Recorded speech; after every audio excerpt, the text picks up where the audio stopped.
মালিককে টাইম দেওয়ার সময় আমার হাতে নাই।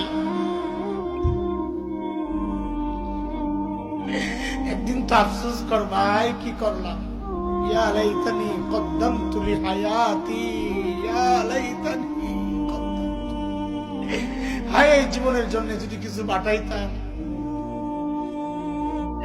এই দেখ আমার দিকে তাকা, আমি তো এখন আফসোস করি, আরে যৌবনের 32টা বছর শেষ করলাম, আরে কি করলাম।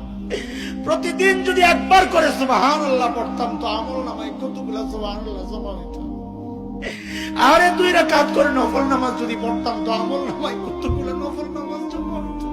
কি করলাম, কই কই ঘুরে ঘুরে টাইম শেষ করলাম। এখন তো আফসোস লাগে যখন আয়নায় দেখি দাড়ি ভাইকা সাদা,